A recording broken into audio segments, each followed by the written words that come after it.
Man. We're going to start early tonight. It's the deal, baby. Robinhood is an investing app that lets you buy and sell stocks. Ain't nobody here. I'm in here by my damn self. I'm sad. That's not cool. Where's everybody? Hey, there's Lori gang. Tiffany Davis gang.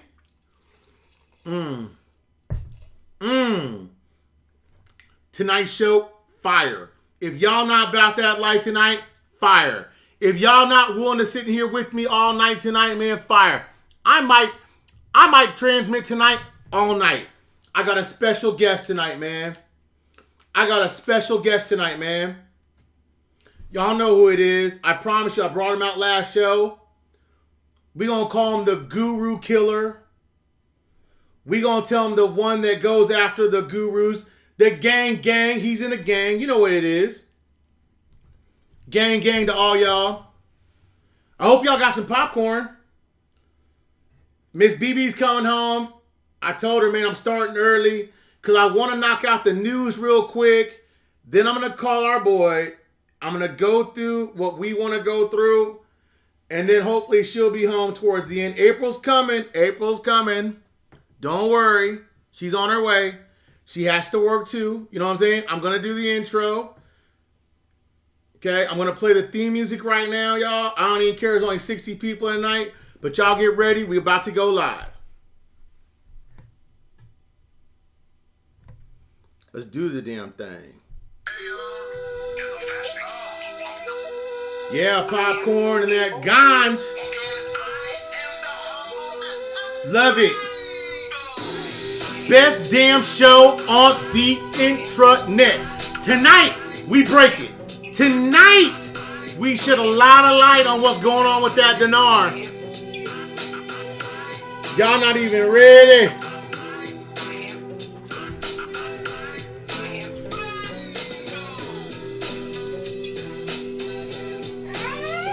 There's Daisykins.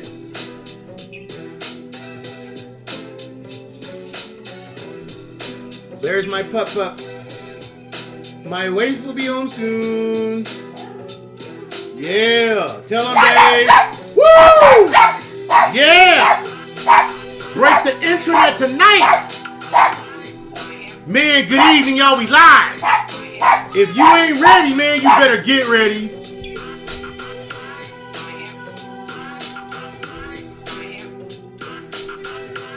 Hands down, best source for the IQD anywhere. And I got proof. I got a guru killer that goes nothing but on guru sites with accredited information, knocking off gurus, making them take down their videos because they whack. I ain't never took down a video and ain't never gonna take down one gang. You know what it is. I'm in the spot. Welcome. I am. That's Daisy. Say it, Daisy. I'm Daisy. Give me your paw. Say, I'm Daisy. I am Mr. Brando!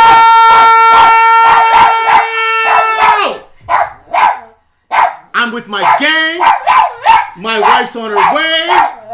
You know what it is. It's gang life. Gang. Welcome to the status of the reinstatement of the Iraqi Dinar IQD. Now, tonight we're going a little bit longer, so I got to knock out the news.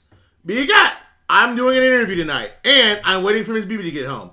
Now, the show's going to go long, so that's why I'm doing it early. Hold on, this is Miss BB. Hold on here. Yes, ma'am? Do you need ice? Yeah, get ice, honey. Okay. Thank you. Bye. Say hi, babe. Say hi to everybody. Hi, everybody. Say you're late, baby. I'm late because Mr. Brando has me running his errands. Everybody works in this house. Everybody works. Anyway, goodbye. See you when you get home, baby. Bye. Bye.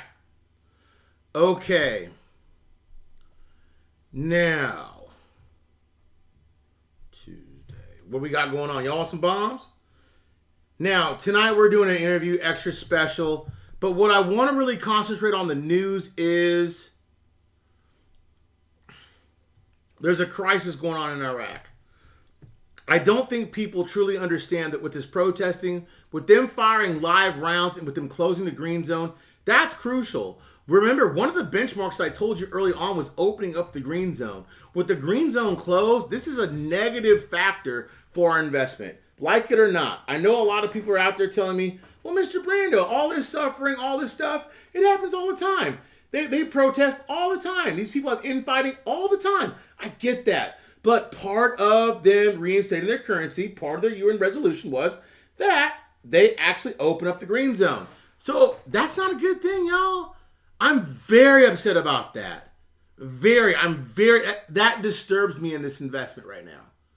Okay? I just want to be real with y'all. That's a bad bomb, okay? Now, that message that they sent out about them having a resolution, they're talking about it, they're getting things sent, they're getting things done. I like that, okay? I like them getting things done. Minister Abdul Mahdi, while providing 11 solutions to the problem in Iraq, he said, number one, the introduction of more than 200 giant companies in the construction and reconstruction of infrastructure.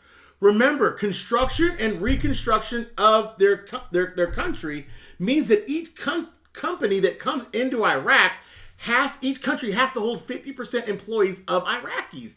That solves the unemployment. That's one of the demands of the people that are fighting. You guys gotta understand, these are big things. They're not protesting about electricity or water. They're fighting for their lives. That's huge, okay? Number two, launching an investment resolution in the field of building housing units through the investment. They gotta house all the people they have and give them a fair and easy way of life. That's part of their constitution, that every Iraqi is wealthy.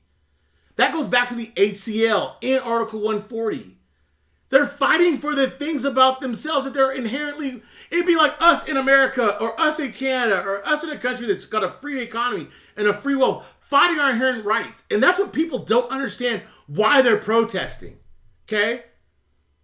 Imposing 50% of engineering and technical cadres, workers, Iraqis on foreign invested companies. I just told you that 50% got to be Iraqis. Building at least 10,000 schools. 10,000s. They want to be educated. These are not lazy people. Convert currency instead of paper to electronic. They want a cashless society because with the cash in the bank, you're under fractional banking standards. When you can do that, you can loan so much money out. You don't have the fear of theft. You don't have the fear of a lot of things going on out there in the work in the system. And it's not easy to counterfeit electronic money. It's not easy to do. Review the retirement law. They want to take care of the old. Focus on tourism to open up the private sector. And the electricity crisis, they're working on that. Law enforcement and arm control. They need to not... okay, listen. It's not cool that law enforcement went into a crowd and fired off live rounds and then shot tear gas in their face. But what's the difference between that and what happens in the Watts riots? Or Rodney King? You gotta understand, injustice has been happening around the world for a long time. Tiananmen Square, what's happening in Hong Kong.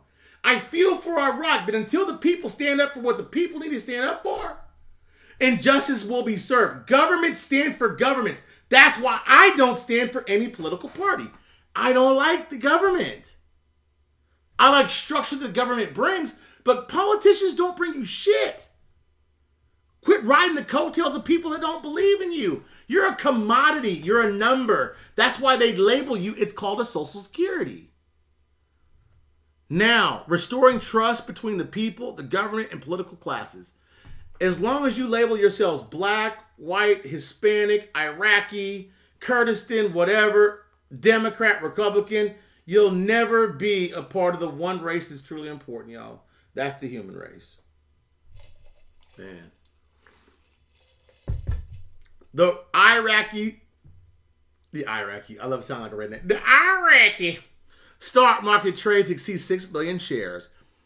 Securities Commission approved the decision of the Board of Governors to cancel the listing of Al Noor shares of financial transfers based on the instructions of the Securities Commission's number 3 to stop trading and write off companies in the stock market Article 7D/D of them the insurance of approval of company's registration department on the completion of necessary legal procedures to merge Al Harif financial transfer company not listed on the market with Al Noor Financial Transfer Company listed on the market, and to change the name and activity resulting company to the First Capital Islamic Investment in Finance Bank Company amendment of the law. The Iraqi Stock Exchange also issued its number 1703 letter of 25 September 2019 in content to the brokerage companies to act on it when receiving orders to buy the shares of joint stock companies listed on the Iraqi Stock Exchange from the natural or moral foreign investor. Number 5 article of the amendment law, which was repealed, Article 91 of the law replaced it. The Securities and Exchange Commission, at least 3 days before the scheduled meeting with the authority, must check. All I can tell you is they just got introduced to 17 different markets, and the stock exchange is going nuts. It said the Iraqi contribution rate should not be less than 51% of the head. This is amazing, man. This stock market's gaining leaps and bounds. Security forces, the transfer of funds from the green zone. Man, when they stormed the buildings in the green zone, the government buildings, they transferred a lot of money out of it. Bethany sent me this. Specialized security forces escorted trucks transporting money from the green zone to another location. Security sources said 12 money trucks exited just before the green zone, protected the large security forces. It's not known the nature of the money transferred and its return. You guys note this. The source told press 12 money trucks exited the green zone to protect large security force.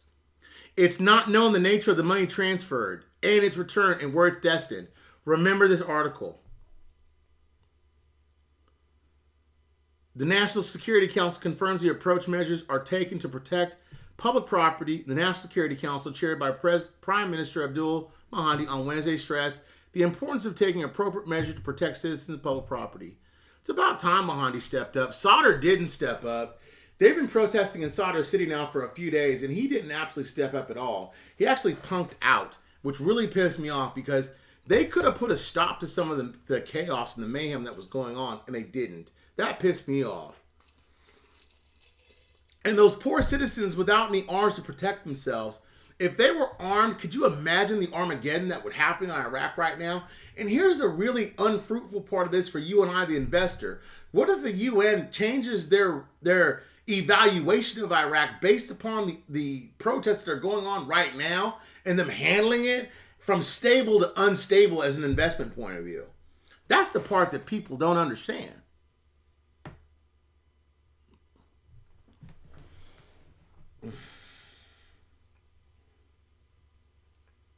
Sadr could be anywhere. He could be under a rock for all I care.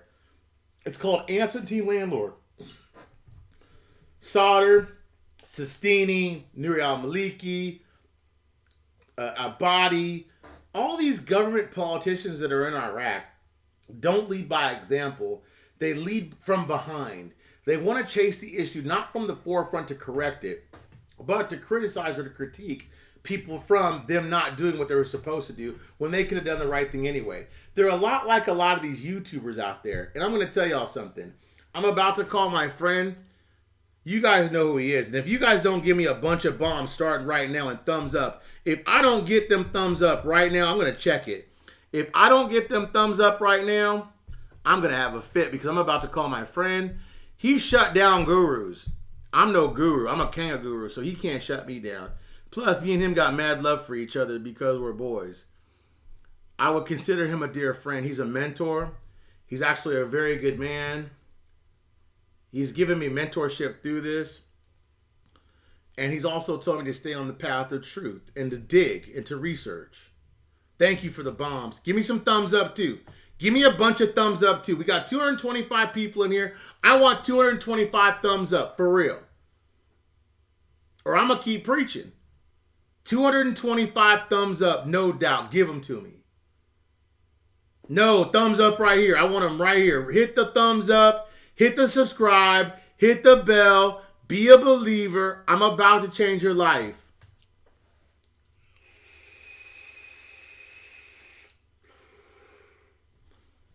This dude right here is the truth. So much of the Iraqi Dinar community is filled with falsehoods. It's full of bullshit. there's so few people out there that actually give you the actual truth and that actually have the education and the astuteness to give you the truth. Because what their whole principle, their platform, their belief system is based upon bullshit. And tonight I'm going to call them out because there's questions about them. And they're your favorite guru, and I'm going to name them by name. So if you don't want me to name your favorite guru by name, give me your thumbs up, down, and get the hell out of here. Because tonight I'm going to expose some gurus. I'm going to expose some fantasy makers, some bullshit artists. And if you got your kids listening, tell them to go to sleep because Mr. Brando ain't got no Miss BB here. So I'm going to do like I want to do. And there's no calls tonight. I'm going to call them frauds out tonight because you ain't nothing but a bunch of frauds. And you've been skating by for no reason. And like my boy will tell you, join Patreon. I don't give a damn what you people tell me. I'm way ahead of the game. I'm ahead of the curve. I've been ahead of the curve. I am the curve. And that's no joke. I've given more relatable information than most of these gurus have in years. From Frank to Currency to Dinar Investor, all them fakes are all frauds. And my boy's been after them for months, killing them, making either take down videos, shut their mouths. They won't call in. Poor Mark Z, good Lord. NDAs, man, as much as he talks, how you have a podcast and you sign an NDA? That's a direct reflection of the bullshit he's selling. Yeah, join Patreon. Join Patreon. I don't care if you got your coin or not. You know what? You got more valuable information about how to secure yourself from a tax position than you ever had from any other source ever. Now you're going to tell people, well, has he made you any money? No. But when you do make something, he's told you how to retain more of it than anybody's ever told you ever. And he gives you one-on-one consultations. I don't deal in cryptocurrencies, but come the first of the year, we're going to launch our stock portfolios.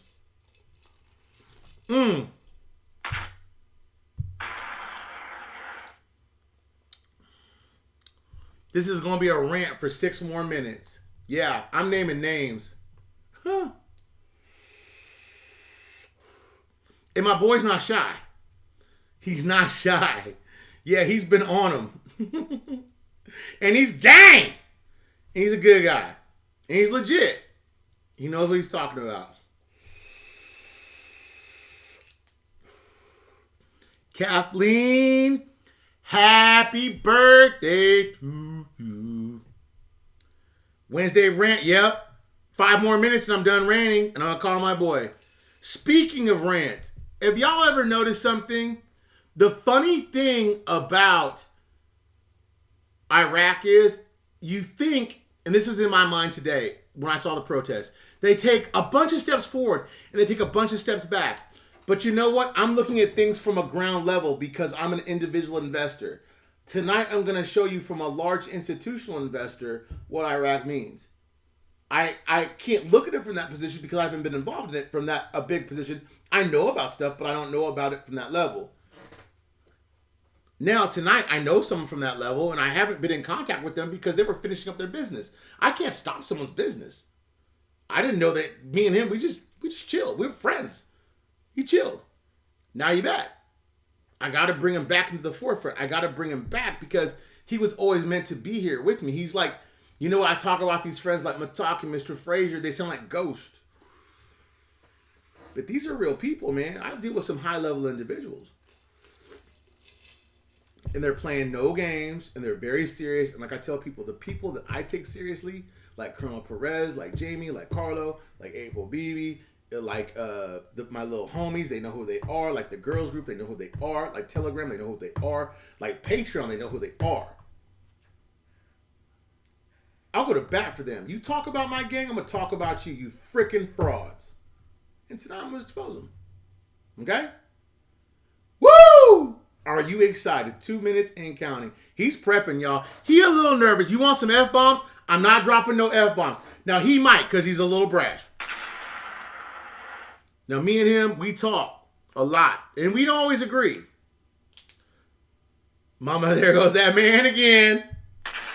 Ooh. And when he tells you about some things, you're going to be surprised. We're going to go through your questions and your answers. I'm going to ask him where he wants to start, whether it be with his credentials or not. And we're going to talk about some things. And we're going to have some fun, man. And you know what? It's all in good fun. People talk about me, I let it slide. I never mention anybody's name. I let things go. Currency talked about me bad. Dinar Investor talked about me like a dog. A lot of people talked about me like I was had a tail. I let him ride. I'm going to let him talk about them the way he feels fit, not me, okay? His opinion, not mine, okay? I'm just interviewing him. Okay, is that cool with y'all? Thumbs up on that? Is that cool? So if he's your favorite guru, you better turn off now. Don't view the video. Turn it off, okay? I got 2 minutes. Let me see if I can get this dude on the phone. He's kind of hard to catch. Let me see if he's around. Whew, Lord Jesus. He's in Panama.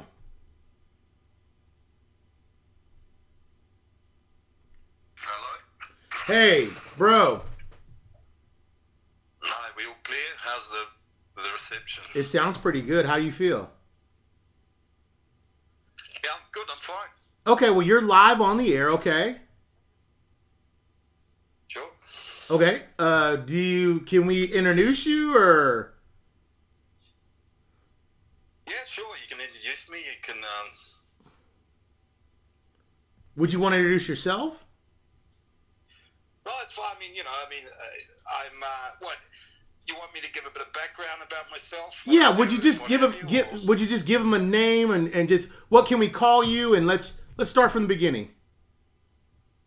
Well, I suspect a few of the gurus that I've been trying to expose over the last few months are listening, so I'm sure they've got their own terms they'd like to call me. But my background is I've worked extensively in the Middle East, Africa, North Africa, throughout Asia.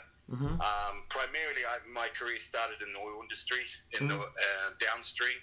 I grew up in the Middle East. I actually went to an Arab school during the Iran-Iraq war in the early 80s. So a lot of my friends and acquaintances to this day are people who are working in government positions in both Iran and Iraq, from the CBI, everywhere, right through the Middle East. I'm a Western national. I'm actually from New Zealand originally. But like I said, I grew up in the Middle East. I speak fluent Farsi and fluent Arabic. I speak a little bit of conversational Spanish. I'm currently in Latin America at the moment. So the last 10 years of my career, I've been in investment banking. I work with a lot of the royal families to this day, namely in Qatar, KSA, Kuwait, Oman, a little bit in Jordan, mainly the Gulf countries. I was approached early last year by a representative of some major institutions to acquire large sums of IQD. I'm not under an NDA. I transact in IQD. I have been for quite some time now.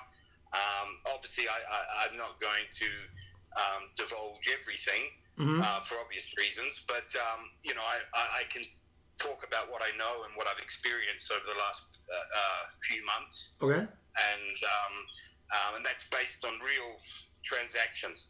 I've received payouts and what have you. I've made money on these transactions. So we're not talking about transactions that are going to happen. Although I'm still in the process of transactions that are ongoing, but I can talk about what we've speculated the reason behind these transactions are, with very high level institutional buyers and private high net worth individuals who are involved in these transactions directly.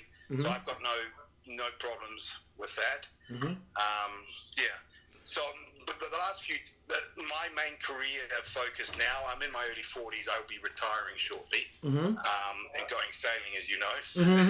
So I'm in the process of having a yacht built. And so my last few years, basically when one of the main royal families in the Middle East has an issue, they contact me. So I've gone into Nigeria a number of times. They've made a bad investment. They need to get their money out. I'm the guy they call. I know that sounds very, covert. It's not like that at all. everyone, even royal family members, make bad investments. And usually, if they've made it in a third world country like Nigeria or what have you, I'm usually the person they first contact. So, question. I'm getting a little feedback here, y'all. So sorry about that. Is it better to start with the Q&A or how we kind of started earlier? Well, it's up to you. I mean, I'm good to go. Whatever you want to do, the Q&A. I know. Look, I understand. When I was first approached early last year, I called BS on this whole thing. Then I looked in. I did my own research on the IQD, and I came across all these gurus and all these, charlatans claiming outlandish stories about dragon families and all this. And and if it wasn't for the credentials of the person I knew very, very well, who contacted me representing these institutions, I wouldn't have gone a step further. So I was extremely skeptical.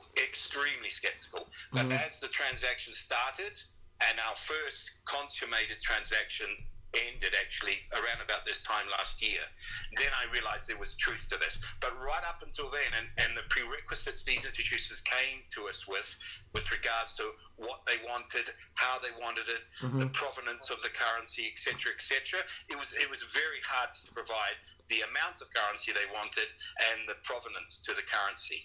So, but obviously, any concerns I had at the time quickly evaporated, understandably, because I obviously started making money, and then I understood the players behind it, both from an institutional level and a private level. Could you please define the provinces of the currency, please? Sorry, say that again? Define the provinces. Well, I mean, there's a lot. Like this, I don't want to go too much into because I don't want to put people off. Okay. But you've got to understand, with the people, with the institutions and that we're transacting with, they have their respective compliance departments. So they're not buying. So the dinar they're looking for has to be uncirculated. It's all 25k denominations. It has to have a provenance. So it's like anything in this day and age, when you open an account and you transfer money, there's AML, anti-money laundering, know your client regulations in place, and all top 25 banks. It's very extensive. So it's a form of that. So there's a lot of currency out there that needs to be vetted. So there's specific prerequisites that are involved in these transactions, and then they're extensive. And that's why there's only a certain amount of people that can get that amount of currency for these particular institutions, the quantity we're speaking about, with those prerequisites in place. So that's one of the reasons why they're obviously paying a premium. Okay, so is that why if I had a group of, let's say, 4,000 members, and we had all the serial numbers to our IQD, and I said, Nathan, do you want to buy $1 billion worth of IQD and pay a premium for it? Could you buy it from me and my group? Yeah, say that again. Sorry. Okay, so let's just say I represented a group of individuals, not a bank, not the CBI. Okay. From the buy side. From the sell side. The sell side. Oh, from the sell side, right? And I'm the group, and I say, hey Nathan, you're my friend, right? And I'm like, Nathan, look, I know you're in the business of buying and selling IQD. I represent 4,000 individuals, and I have all their serial numbers. I can confirm that all the IQD is legit. I want to sell it to you. I have $1 billion worth. I want to sell it. Could you buy it from me and buy it for a premium from me? Yeah. Not in my particular transactions that I'm involved, the ongoing transactions, no. The answer to that is no. And that's due to the fact it's not the prerequisites. The fact that I could answer this, but I can't answer that. I know how this comes across, and it's not me being shady or what have you. But there's a specific prerequisite in our transactions that own that particular group you're referring to. That currency wouldn't pass. Okay. Yeah. Let's get in some questions. Okay. Sure. What kind of profit margin of exchange are your clients looking to make on their investments? Well, yeah, okay, yeah, that's a very good question.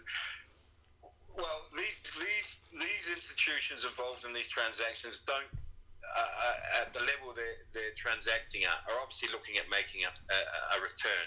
Now, what kind of return? I don't know. It's going to be a significant return because obviously they've already paid a premium for the currency that they've already transacted on, the hard currency. However, just to clarify, our transactions equate from a per IQD rate equates depending on what tranches we've done historically and what we're going to be doing shortly to complete this whole thing.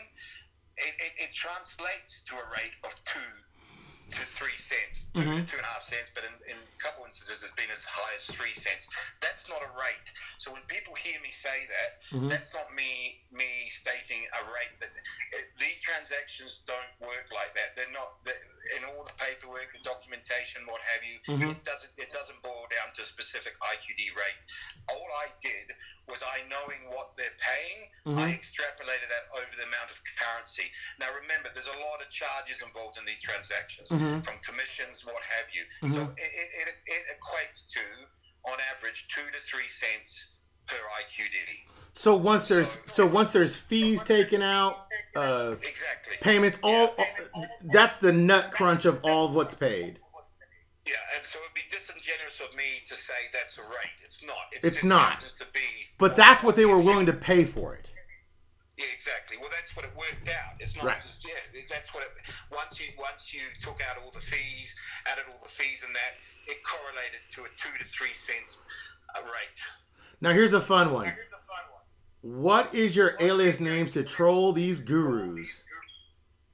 Say that again. What is your alias to troll these gurus?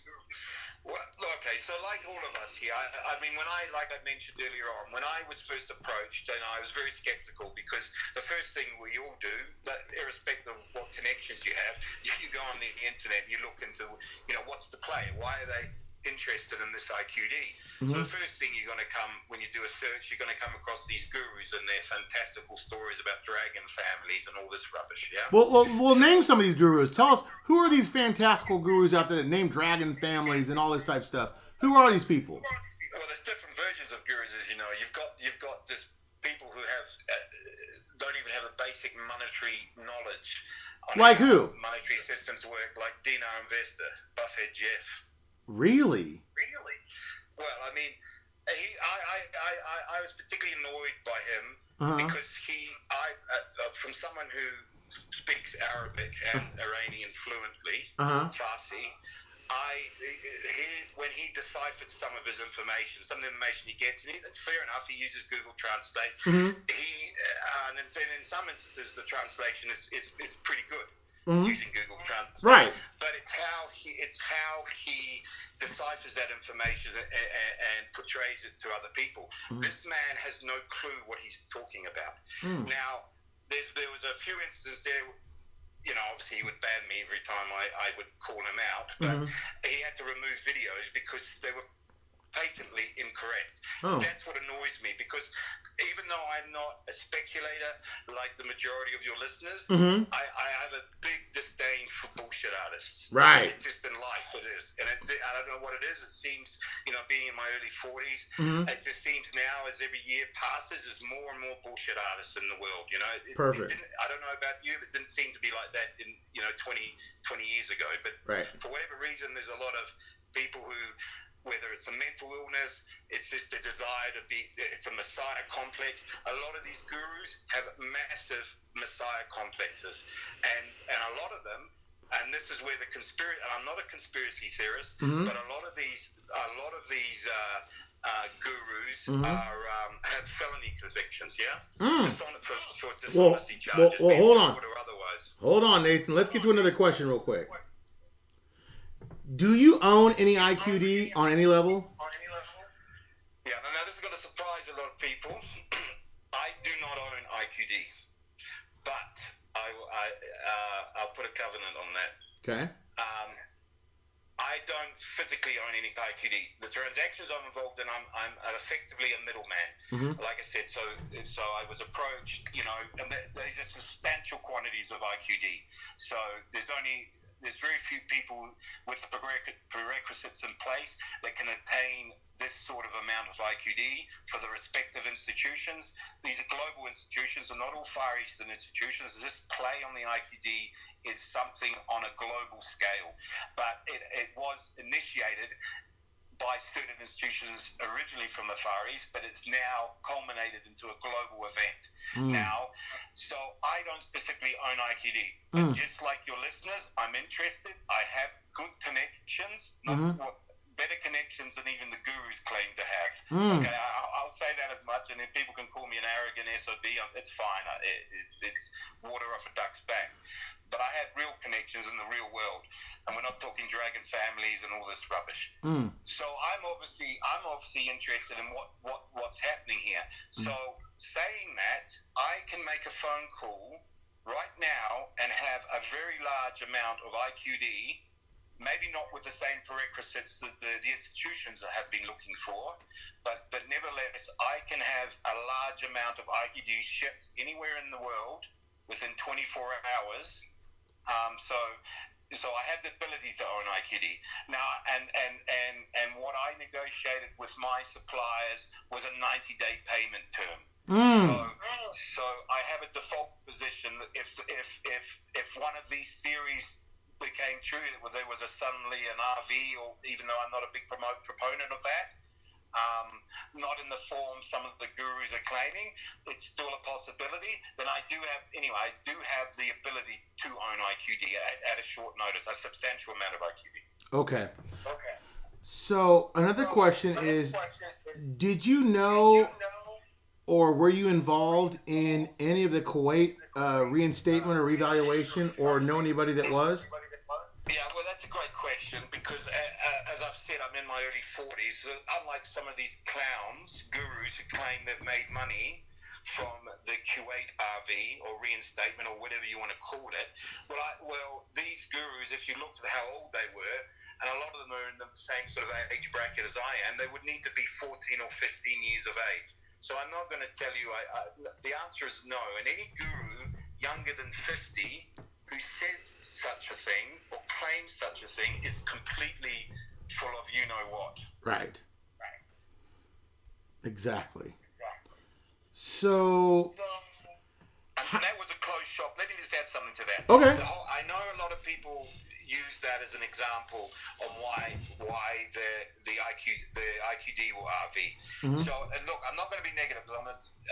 Towards the end of this, I'm going to explain to you why there is a possibility of an RV. So I'm not saying that RV is not going to happen, but I just don't. I have some theories, as you know, I've speculated on what's behind these major institutional buys. But saying that, and knowing that some of the gurus claiming that they personally made money, there's a guy on YouTube who claims he made money on the Kuwait RV. What's his name? RV wasn't an RV. I forget his name. There's so many of them. I'll let you know later on, and then you can. But he claims he made the Kuwait RV. But knowing bankers in Kuwait, I've asked them about this. It was a closed shop event. Yeah. I know that a lot of people say that there was a military on the ground, boots on the ground, who knew a cousin who was serving in the forces and made money in that. That's a possibility. But from a banking perspective, from an institutional perspective, there were very few institutions that made money. Sure, at the time when Kuwaitis were trying to get out, they were trying to convert their dinars into USD. Sure, I'm sure there were some speculators there. But from an institutional major play perspective, I do not know to this day anyone that made a big return on the Kuwaiti dinar when it was reinstated. Okay. Because it was what you referred to as a closed shop. So, event. If you are a contractor or somebody working inside of Kuwait, is that possible? That is possible. It is possible, but it's not to the extent some of these gurus claim. People made tens of millions or hundreds of millions. That just did not happen. And I know that because I know people I know one of the most successful Kuwaiti national bankers There is. Mm-hmm. I won't say his name. Mm-hmm. I work with him. He's a person I know and I have a very close relationship with. And I've asked him this very same question.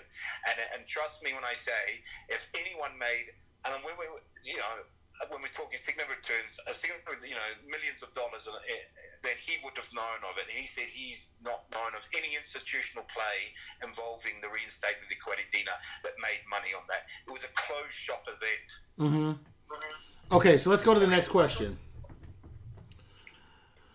What time frames are your investors anticipating a return on their investment? So you're saying what so your investors, your large investors, anticipated a time frame, whether it be 2019 or 2020. And no, let's take that off the board, okay? No, that's fine. No, because I can only talk from the transactions that I've been involved in and are currently involved in. Mm-hmm. So let's explain. So whatever this play is, mm-hmm. whatever's the reasoning behind it, mm-hmm. I'm very confident. At the worst case, this will be mainstream knowledge mm-hmm. at the latest this is, by the end of Q1 next year. So the end of March next year, it's going to be mainstream, whatever this was. Now, whether that translates into an RI, an RV, the average speculator getting a return, that's still up for debate. But that doesn't mean that we know some information that's going to happen sooner. Yeah, I also think there's a high probability that will happen in October or November. Okay, but hold on to that. We'll talk about that at the end, okay? Yeah. Are large institutions affecting any reinstatement? Yeah. Well, yeah. So, affecting it, delaying it, unlikely. They wouldn't wield. They wouldn't. If there was an RIRV on the horizon, mm-hmm. even the large institutions wouldn't affect that. Mm-hmm. But interestingly enough, I know the IMF are playing a significant role in this whole thing. So an organization like the IMF mm-hmm. could have an influence on an R. But I'm not saying it's an RV or an RI. Mm-hmm. But if it is, definitely an institution like the IMF could play a role in delaying such an event. And couldn't we agree that if it's the IMF, that the UN has to be connected to that because they're all connected together? No, I know for a fact the IMF, whatever this thing is, I know for a fact the IMF are playing a critical role in this whole thing. Okay. I know that from my contact. I know that they are. So they are definitely involved in this thing, whatever this thing is. Okay, so this is kind of a weird question, okay? In your line of work, are there other people like you? What? In your line of work, are there other people like you? Yeah. Well, yeah, there is. I mean, like I said, there's a group. This is a global play. Mm-hmm. To best describe it is it's a global play, a move on the IQD right. by certain institutions. Mm-hmm. Now, some of these institutions are government related by mm-hmm. default, mm-hmm. right? And can you explain that? Well, I mean, let's say, for example, any company of any size in China, mm-hmm. once it reaches a certain level, is involved in a certain sector, be it petroleum or banking or whatever, it's mm-hmm. automatically what they refer to as an SOE. That's a state-owned enterprise. Mm-hmm. So by default, that's a government institution. Mm-hmm. So, from the front of it, it may just be a bank or what have you, mm-hmm. but the fact that it will have state influence, yeah. Okay. So by default, that is a government institution. Right. Say, for example, some of the institutions that are doing this covert play on the IQD for Japan right. are from Europe. I know for a fact, absolute fact, mm-hmm. because I was involved in a transaction okay. that was related to our ongoing transactions, but it was a subcategory, for want of a better term, transaction involving the IQD, and it was an Israeli firm.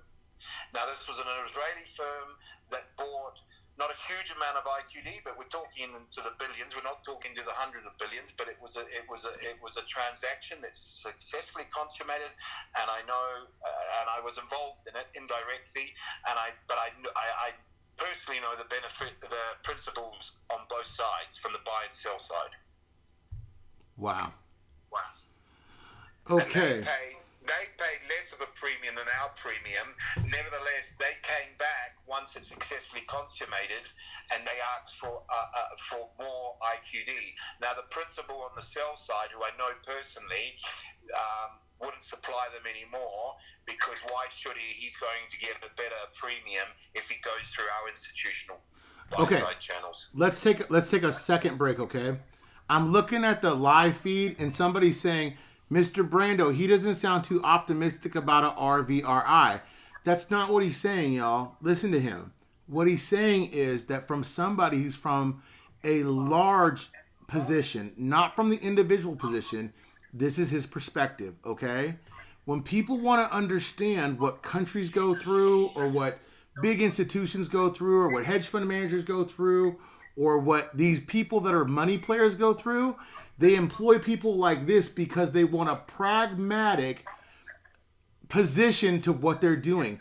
They don't buy large portions of currency because they're going to take a loss. Okay? They don't.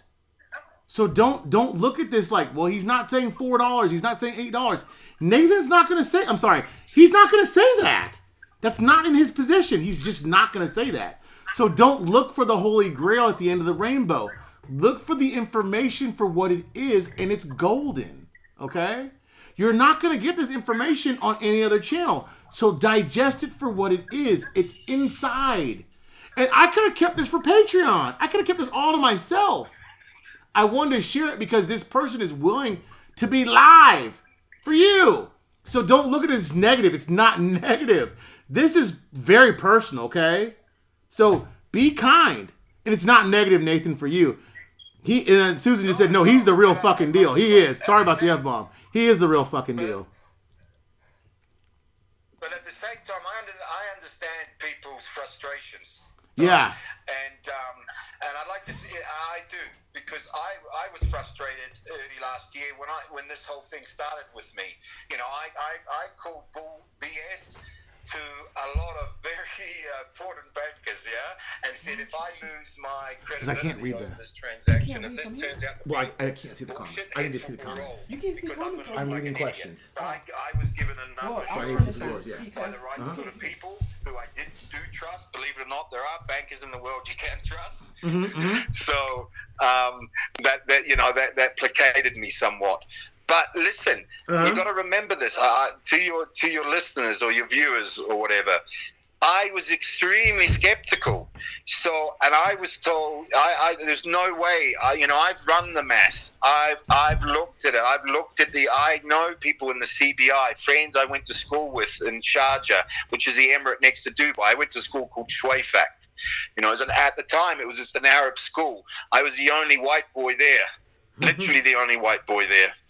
And I know these people. I've spoken to them. I know things that the average speculator doesn't know. I know what the real holdings are in the CBI in their forex reserves. I know this.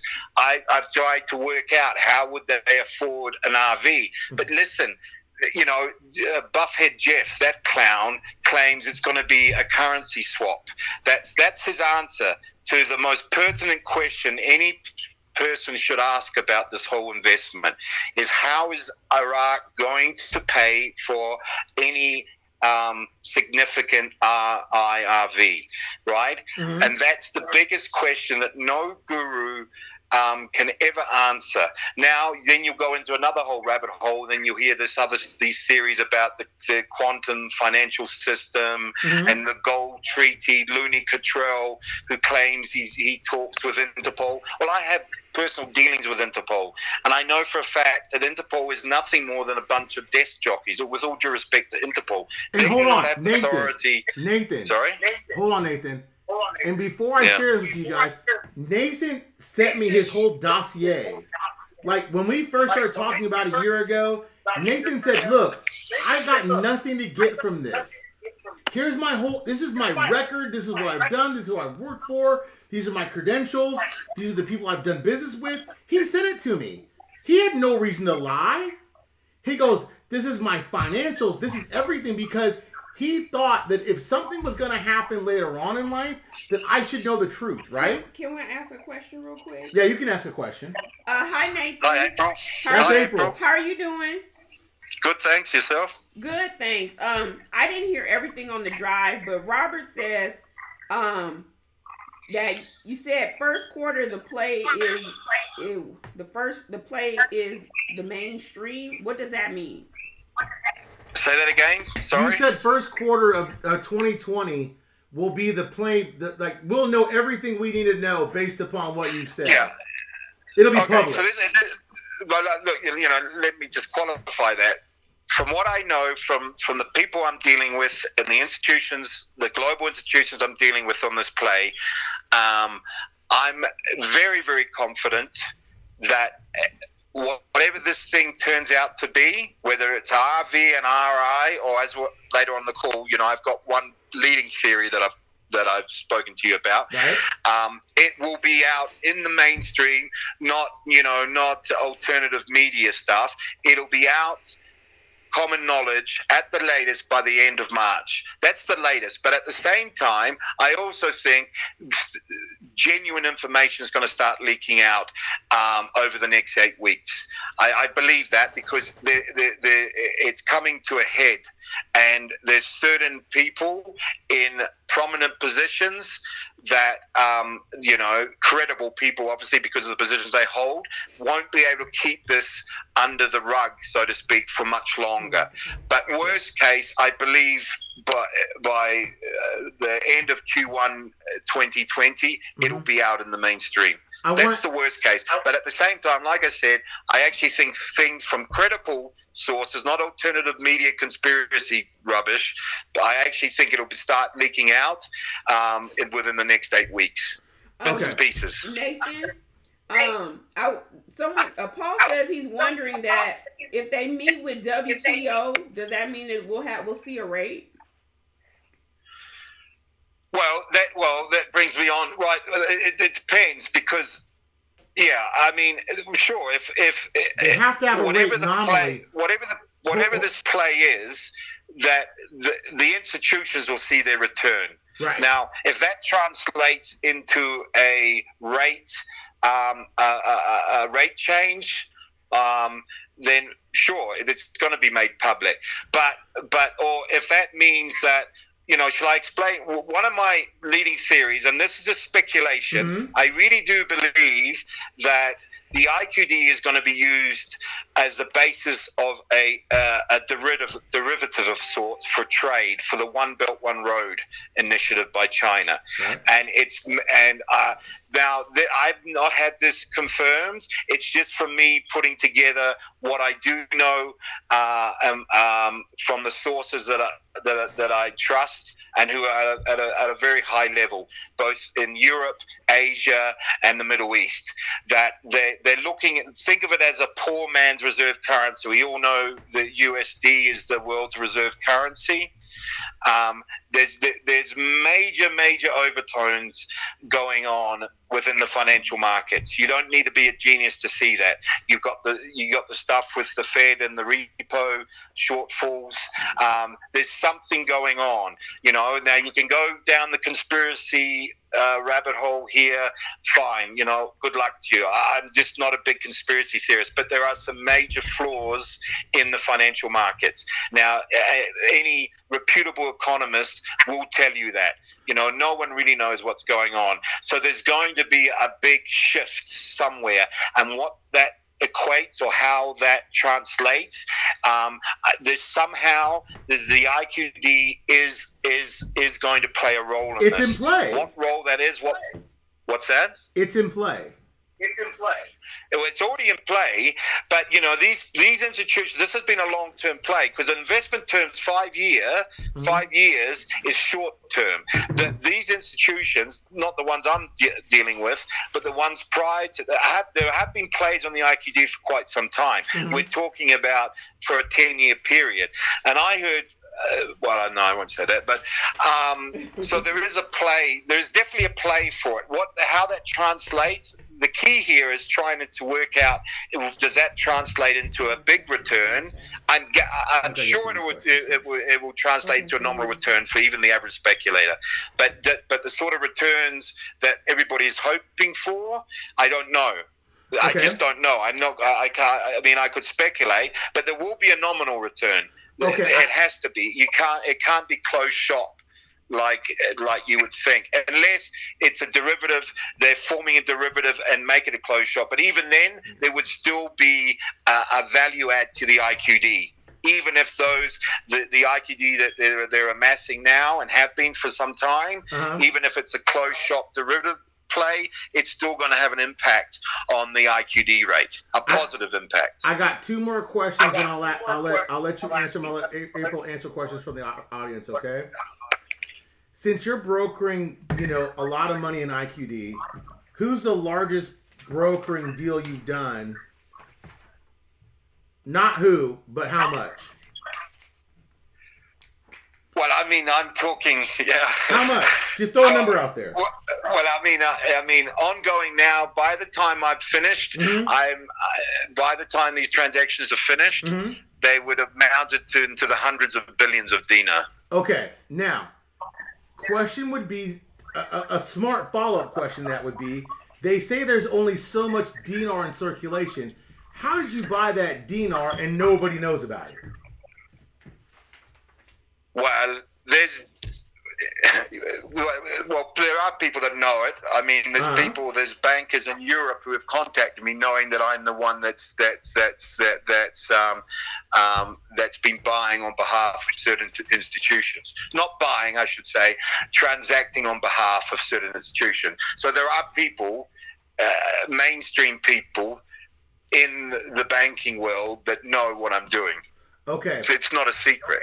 I'm not under an NDA. I'm not under an NDA. I mean, people got to understand too. Like, if I'm not under an NDA, why are some of these gurus purporting to say that people are going to be put under an NDA? Because they're lying. They're liars. They're YouTubers. They're not even gurus. They're not even good teachers. With all due respect, I don't think there would be any even private holders in the US holding anywhere near the amount that I've been transacting on, and I'm not under an NDA. But I have to. But there's professional courtesy. I'm not going to name names. Well, not all names, but at the same time, there's some professional courtesy. But the answer to that question, there are people that know what I'm doing. Okay, this is my last question. I'll let April get to the audience. How delusional is Frank 26, Currency 365, Dinar Investor, Mark Z, Mountain Goat, and all the rest of these people? And do you ever listen to them? Well, I do listen to them because it's like, a friend of mine actually who represents the institutions. He's the front man for the institutions. He's the one that first approached me early last year. And he's Brando knows who he is. Right. And this guy's a big player. We'll call him the bankster. Qualified with, very much so. At a level very few get to. Right. His credentials would blow anyone out of the water. And I've worked with him for 10 years now on other businesses and what have you. And he, sorry, I've lost my train of thought now. So these guys, I'll name them one more time. Yeah, sorry, that's right. So as he likes to say to me, even a squirrel can find a nut. So there are a couple of gurus that I do believe they're obviously this fantasist. They've got the Messiah complex. They love the fact they've got a following. They come up with some outrageous theories to just, in the real world, if anything remotely like that was happening, and this may sound arrogant, I would have heard. We're talking about, some of the theories that these guys propagate, and with the contacts and the people I know and trust and have worked with for a number of years, I would have heard something, just like they approached me when they found out about these transactions I was doing for these institutions. Okay, so the follow it's hard to keep a secret in the finance world, so the particularly question, something like as exotic as this. okay, so the follow-up question that is, why me?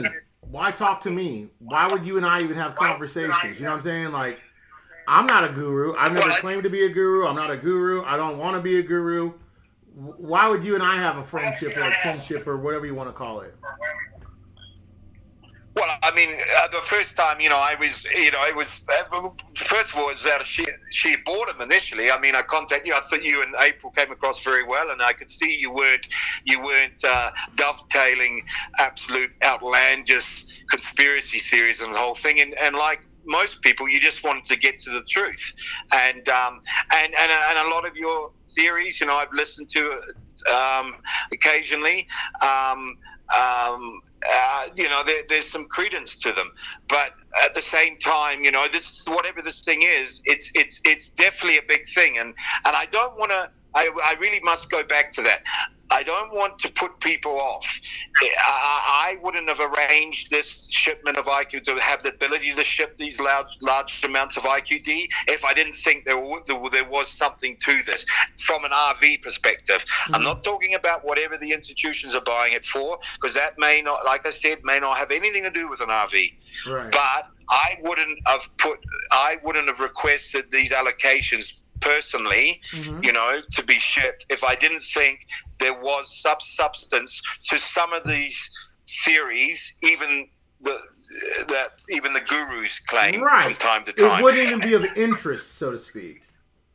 Yeah, because it's different. There's the people I know, the institutions I know that are involved in this, they're not in the business of losing money. Now, sure. Lehman Brothers went under. So institutions are not, they make mistakes. But the way this is being coordinated and to the level it's being coordinated, it's a much bigger play than just a finite investment or play by some hedge fund manager. It's on a whole different level. So unfortunately, that opens it up to a whole lot of outlandish conspiracy theories, and that's a real shame, especially for the average speculator, because that you get all the cooks and all the loonies come in, and all the people who are just trying to make money off speculators. For example, it's the Redemption Center one. I really dislike these Mark Z claiming he knows people in redemption centers. Can I explain why? Well, can you go backwards a little bit? Go what? Sorry? Pimpe said to you, can you please, do you believe in Nessera or Jessera? Yeah, look, I don't. Sorry, Sif, I it's don't. Bullshit. I know. Nathan, call it for what it is. It's bullshit. Yeah, well, I mean, I will only speculate on what I know as fact, and once again, it has to come from someone I know, mm-hmm. someone I've worked with, and somebody in a credible position of finance. And like I said, I've never heard terms like that. I've never heard anything about the Zim in my circles that I move in, and but at the same time, to be honest with you, last year I rang some bankers when I was first approached to get these IQD allotments, and they told me it's got to be bullshit. Now those same bankers, a number of them, mm-hmm. are now very interested and wondering what's going on. So there you go. Hey, the somebody same asked, ones that call BS on IQD, and these are high level guys, are now extremely interested to know what is going on. Somebody asked, have you ever heard of Benny? I'm calling them all out tonight. What? Benny, he talks to What's aliens. That? Benny the alien talker. He's part of 365's crew. When he talked about felons, he's one of them. Yeah, I've heard of him. I think I've listened to one of his calls, but I mean, he's just another variation of a BS artist. He's monetized his stuff. I mean, like a lot of it, unfortunately, people dovetail religion into this thing, which is a shame. I'm not anti-religion, far from it, but it's just your classic, con. When people dovetail religion, you have to have faith in something. Okay. I don't. In this world, that I work in, it's got nothing to do with faith. It's got to do with reality. What's real? What's possible? Yeah. Nathan, Anthony Black wants to know, why don't the large institutions just use their inside people to purchase dinar? Why use you? Why use me? Yeah, so like, let's say I'm China, or no. Well, if you knew, without going into the, go ahead, Nathan. Well,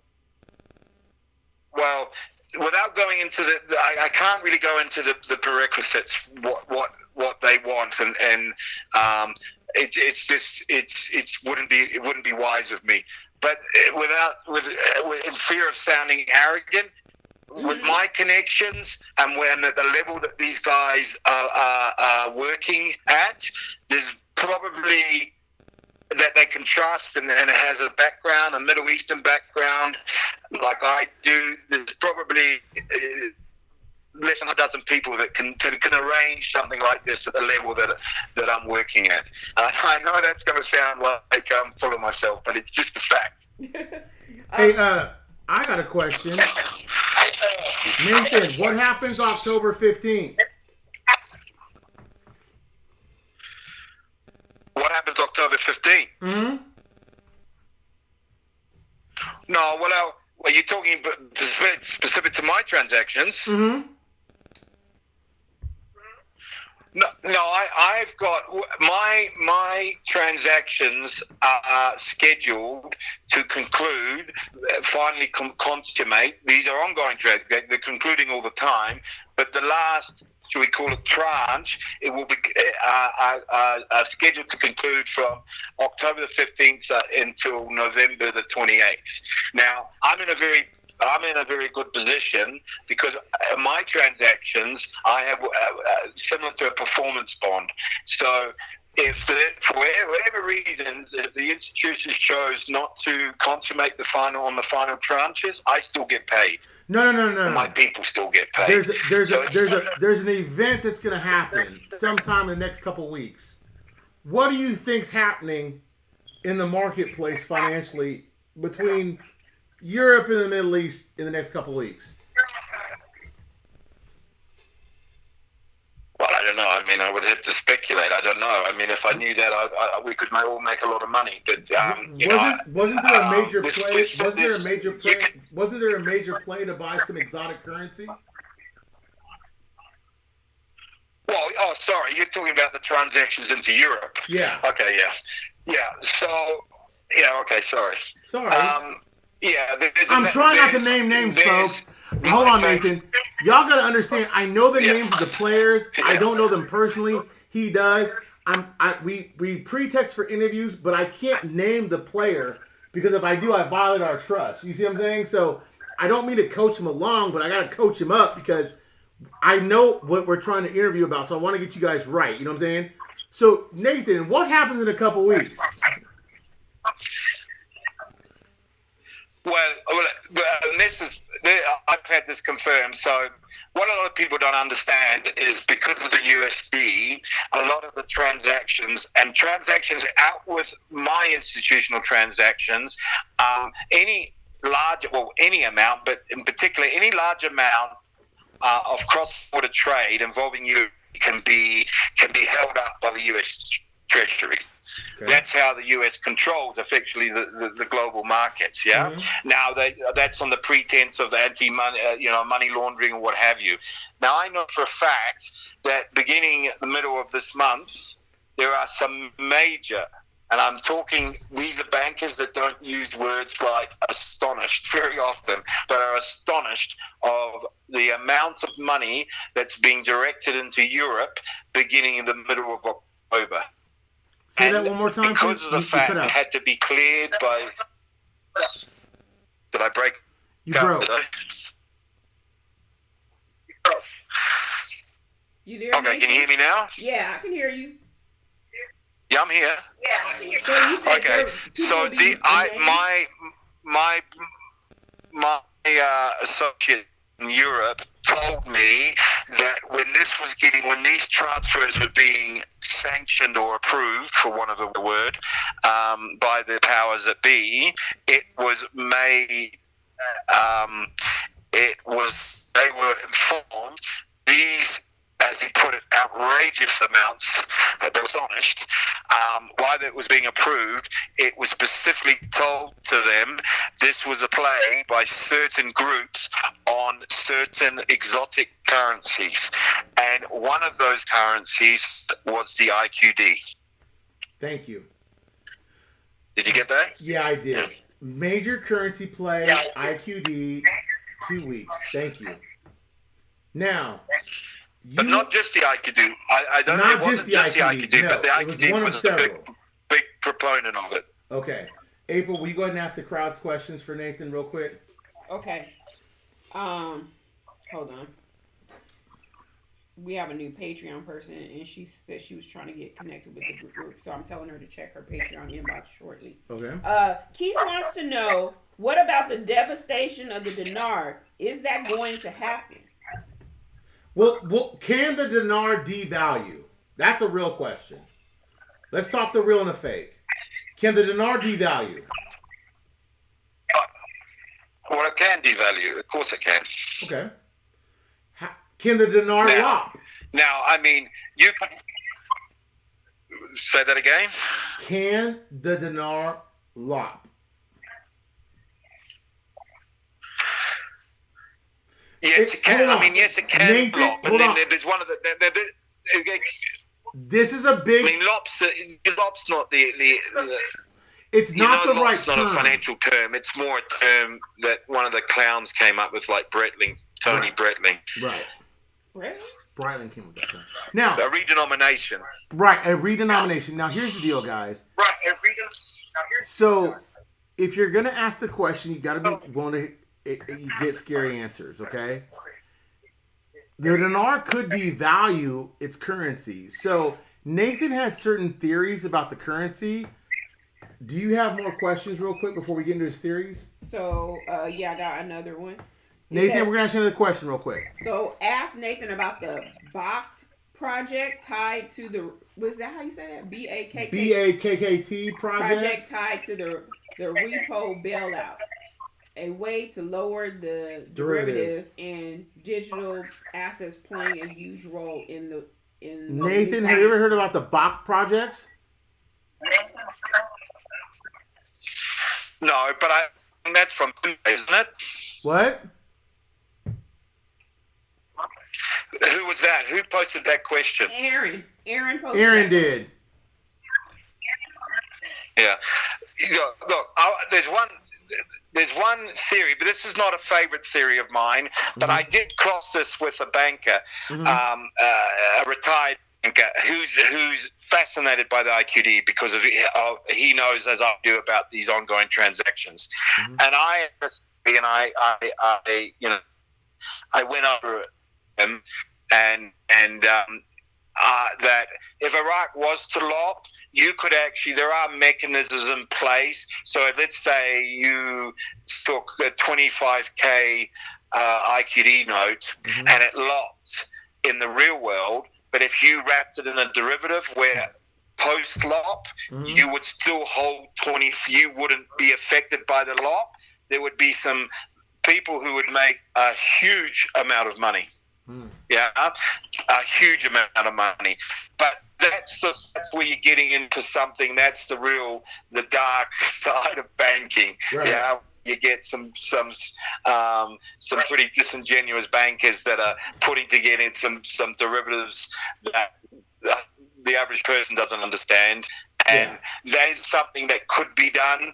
But whether they would get away with it and whether it would hold up, and there is a potential to model something where if Iraq locked that their currency wrapped in a derivative wouldn't be affected by the lock. But that's a real out there theory, and it's just something that I speculated on, and it's a real shot. So people don't, it's not one of my favorite theories, so people can relax. But it's an interesting one nonetheless. This is my question, Nathan. What about the dong? What's your thoughts on the dong? Yeah, I don't know anything. It's like I said the other night. I've never heard, and you've got to understand. Every time I speak to the people involved in these transactions, we only ever speak about the IQD. Sure, occasionally I've said, "Hey, what's this? Do you believe in the GCR and that?" And these guys are, they just brush it away. But at the same time, remember what I said. A lot of these guys I've been speaking to recently that know what I'm involved in are amazed about the whole IQD play. They were telling me this is all bullshit, last year. But now they know who's transacting and the amounts they're transacting on. They're just as fascinated and interested in this whole thing as the average spectator now. And no Nathan, one really knows what's going on. Nathan, I gotta spring up question on you. I won't hold you all night, but I gotta pose one question for you. Lisa, shout out. Carol, shout out. Thank you guys for donating all the time. Thank you. So Venezuela's out there, right? Venezuela is ripe for a new regime change. They're gonna lock their currency. They're gonna change it over. Is it possible that Venezuela could be a great buy for people that want to buy into Venezuelan currency for a future return? Well, it's an interesting question because I know you've heard of these trading platforms with currencies. Now, a lot of them are scams, yeah? Mm-hmm. They are. But not funnily enough, there are trading platforms in existence that are real, that are operated by bona fide financial institutions that make very, very good returns. And I know of 3 of these trading platforms from very reputable institutions that are going to start making a move on the Bolivar, the Venezuelan currency, and they're going to put that into a trading platform. So they wouldn't be doing that if they were expecting it to devalue much more. I know that much. I told you guys Venezuela was on the play. I told you guys. Now, hey guys, I won't hold. No, but I'm not saying it's the play. I just know. Hey, I want to say this, man. I know you can't do interview after interview after interview, man, my friend. You did say that you wouldn't mind doing another interview when? Well, I'll be able to talk more freely. Once my transactions are complete. And what's in a very good position, or towards the end of them. So that would be. I will. Like I said, I've got a back wall with a performance bond the end of November. So towards the end of November, there'll be much more I can talk about. But I'm not under an NDA or anything. But I'm just going to, I've got to be somewhat professional here because these are ongoing transactions. But then, but it's I'm not in breach of anything or what have you.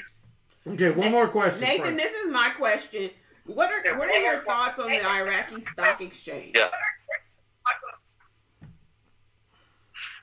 Say that again? What's your thought on the Iraqi stock exchange, the stock market in Iraq? Personally, from my experience from emerging markets and what have you, I would be a big proponent of getting involved on the ground floor on the ISX. But I base that on not just the fact that that Iraq has huge potential, but I also base it it's going to be a major hub. I'm a big proponent of what China's doing with One Belt, One Road. I think it's going to be a game changer for the global economy, and I know that I know the Chinese plans for the One Belt, One Road initiative. Iraq's going to play a critical part in that, and the ISX and companies listed on the IXS are definitely going to benefit for that. Right. So the returns you could get from being even a little savvy when it comes to stock selection on ISX is immense. It truly is. It would be like getting involved in the early days of some of the, the blue chip stocks listed on the NYSE or NASDAQ. So there's real potential there. There's going to be dogs, don't get me wrong, but but I'm a buy and hold investor. My own portfolio, I'm a buy and hold. I'm not a day trader. I don't speculate in and out. I'm more along the Warren Buffett type of thing, but buy and hold. So from an ISX perspective, if you're willing to buy and wait, there's some real gems and with real potential in Iraq, definitely. And so I would be a proponent of that. And can I end it with this? I'm going to end it with this What's closer. that? I tell all my people about Patreon. Nathan is definitely Patreon. He's a friend of mine. He also is a bit of a stock guru. First of the year, he's going to give me some stocks that he's got a portfolio he put together. We might release it then. We might wait a little bit. So hold on, right, Nathan? Right? Can I say that right now? Yeah, I'm retiring, as you know, and right. I'm fortunate that I enjoy that as more of a pastime thing. And when I'm not sailing, it'd be nice to discuss how I've put together this particular portfolio, for people, if people are interested. If they're not, then, so be it. It's not a big thing. But listen, I really want one thing. I really want to explain this whole theory, Mark Z, and that claim of these exchange centers and what have you. Go ahead, man. Go ahead. Let him have it. Go ahead, man. Go ahead. Yeah, it's just one of the ones that really grinds me. So when you listen to the Mark Z and Buffoon Bruce from the Big Call and these clowns, they always talk about knowing people in exchange centers. They're ready. I'm pretty confident I know what that's all about. The 800 numbers, you ring, you take in your Zim and all this. Listen, these wealth managers, people hear the term wealth managers and they think to themselves, wow, guys are really must be bankers. They're not. A wealth manager, or as called in the expat communities in Asia or in Europe, they're called IFAs, independent financial advisors. They are the lowest rung in the financial world. They are the used car salesmen of the financial world. Don't get much lower than an IFA or wealth manager. They're usually independent contractors, even the ones that are like Wells Fargo, they're independent contractors. Sure, do some banks have their own in-house wealth managers? Yes, they're still the lowest rung, on the lowest rung of the ladder, yeah?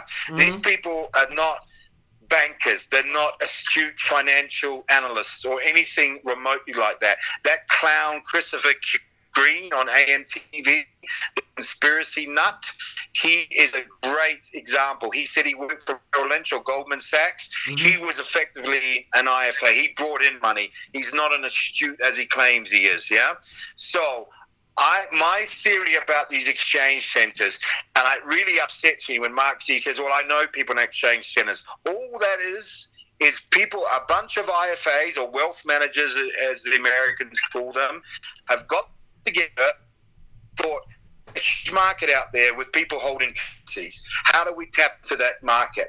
Now, Mark himself will admit that when he tries to call these wealth managers at these exchange centers, they have other work. Well, of course they do, because they're selling pre-packaged financial products, from life insurance to car insurance. They really are the lowest rung. So all they've done is they've said, listen, let's say we're working in exchange centers for the up-and-coming GCR, and let's start tapping into the tens of thousands of currency holders in the US. It's an untapped market. So I guarantee you that's what that's all about. Another thing is, I made a call.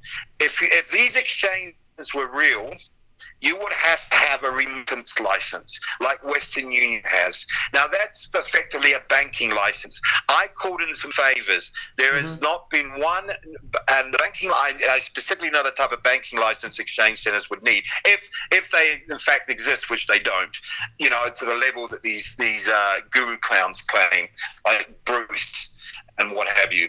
Mm-hmm. If they were really real and exist at the level these clowns claim, then they would need at a bare minimum a remittance license. And I had some guys from New York check for me. If there's been anything in the last 10 years that would qualify for such an exchange center issued by any of the state government or the financial markets. Nothing has been issued, anything remotely that would qualify for an exchange center like these clowns claim. It's just rubbish. A bunch of crooks who've got together and who're spinning total and absolute crap. Thank you, man. I really, it's the whole exchange center, redemption center myth really is one of my biggest bugs. Yeah. Hey, bro, I'm gonna let you go. We're gonna talk later on, okay? Hey, Nathan, I'm gonna try to message you some cryptocurrency. We haven't talked about that, so I want to message you some stuff about cryptocurrency. Did you hear me? Yeah, no problem. Nice talking to you guys. And listen, if any of you guys will have questions, and if I can answer them, I'm fine. I'll if you get the odd question, we'll do a post. An answer, I can WhatsApp you or what have you. But let me just emphasize: if people think I'm being negative about it, no. It's positive the fact that the institutions and the level of the institutions involved in this whole thing, it's massive. So there's definitely something going on. How that translates to the average for the average speculator is still to be seen. But from where I'm standing and from what I know, I think it's going to be positive. Thanks, bro, man. I'm gonna let you go. Yeah. We gonna talk later on, okay? And man, you have a great evening, okay? Bye, Nathan. Enjoy the seas, man. Okay, bye. Now, I'm not going to call out anybody else from this point forward. I'm not going to call out another name. Tonight was it. These gurus can call me out all they want. They're YouTubers. I'm done with them. I've said my piece. I'm not calling them out. You want to talk about me? You want to call me names? Whatever. You talk about my wife. You talk about me. Whatever. That's cool. You talk about her. I'm in your ass. Okay? I don't care, but go ahead. I do. You talk about her, I'm in your ass. Okay? You're a fraud. I made you. I just broke you. Now, y'all have a great evening. I might do a rant tomorrow. I might not. But you know what I will do? I probably will do one because you know what? I got nothing to do tomorrow but live and be happy. You ain't got nothing to do tomorrow. I got nothing to do tomorrow but be happy. You should be resting. I should be. I should take tomorrow off from social media. Mm-hmm. But tomorrow I will do a rant about tonight's chat. You guys just got blessed by the one person that could tell you more about the Iraqi Dinar on a large institution that is involved more in this than anybody you ever met. And you know what? You could tell me anything you want to, but I give you more information on a daily basis than all the Dinar community. And I'm not in any chats. I'm on no boards. You know why? Because I'm not a guru. I don't want to be a guru. I'll give you fingers up to a guru. Fuck them gurus. Hey, shoot, kids are watching. Fuck them. Kids are watching. No kids are watching. I'm sorry. Mr. Brando all day. Miss BB Shirt's coming soon. Don't get mad at me. Don't get mad at me. I love you guys. You know what? Have a great night, man. I'll see you guys tomorrow. I hope you found this educational. I'm real talk. This is a blessing, man. Y'all are in a great place.